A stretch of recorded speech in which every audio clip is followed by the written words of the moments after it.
Hello everyone, hope you're well. We're going to be discussing Arsenal Brighton and some of the media hysteria around Arsenal Football Club.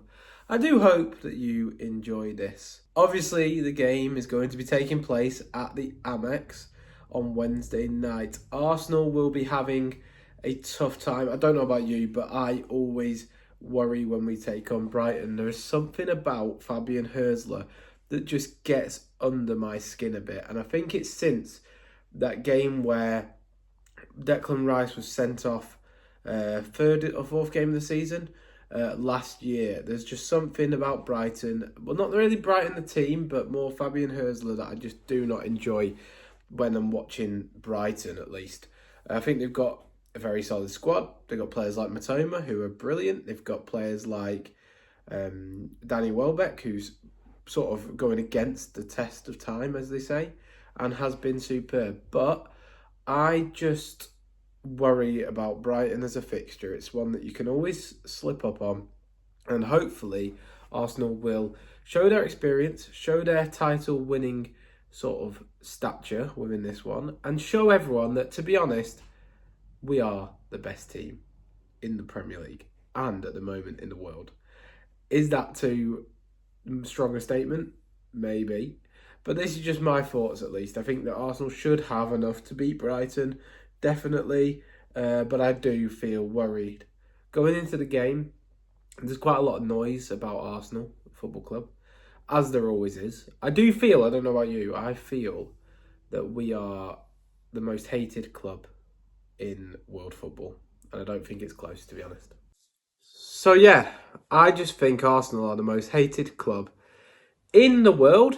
I was speaking about this with one of my good friends, and he's a United fan, and his argument was because I said this, and it was my natural sort of just fan rant, and he said United have more noise about them, and I said yeah they do, but when United do well, the media then start praising United up to high heaven.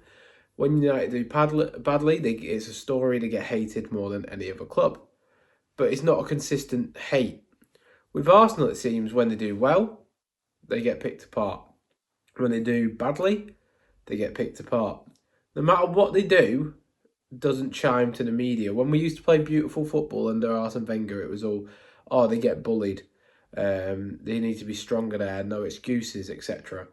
Now we're strong and hard, and it's they're too physical. There's no balance in how the media portrays Arsenal Football Club, and I think it is a stick to beat them with. But I think it's also it's hard, right? Because there are different factors that go into how much a club is scrutinised. So you've got the three big three in the Premier League. You've got Arsenal, Liverpool, and United. I think they're undeniably substantially more followed, at least, than the other clubs in the Premier League. You've got obviously the other big six teams. So you've got Chelsea, who are obviously very successful since Roman Abramovich and a massive club, but don't have the following that necessarily Arsenal do in terms of the size of fans and the fan base. Then you have Tottenham, who small club. No, I'm joking.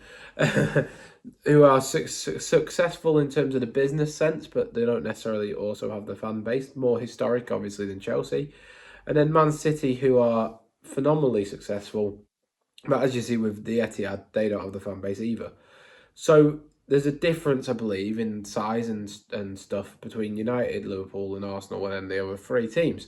Naturally, that comes with more noise, and that's fine. That's part and parcel of the scenario in the world that we live in. But what it does mean is they get a bit more hate than other teams. And Liverpool, I think, are closer to Arsenal in how the media portray them in the past prior to Jurgen Klopp. The enigmatic figure of Jurgen Klopp got the media on side a lot before, obviously, a few years of him. And I feel Liverpool are now looked at positively by both referees and also the media.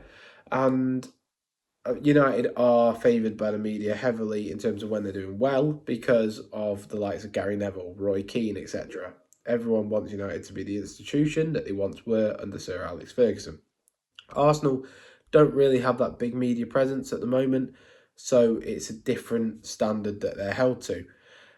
There's a lot of hate in the media. I don't know if you've seen the thing doing the rounds on Twitter, whereby it shows the article that was written when Arsenal were scoring corners, saying that we can't rely on this, it's the ugly side of the game, to when Liverpool got, what was it, 5 corners in a row or something as the goals, breaking a record, and how that was making a difference and a different level of quality.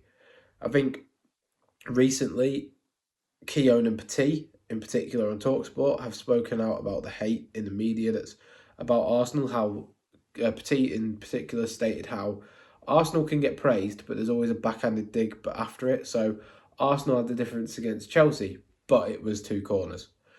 Instead of Arsenal had the difference against Chelsea, 2 corners that they are the best in the world at got them through, which is testament to their ability on the training pitch. That isn't something that would ever be said in mainstream media.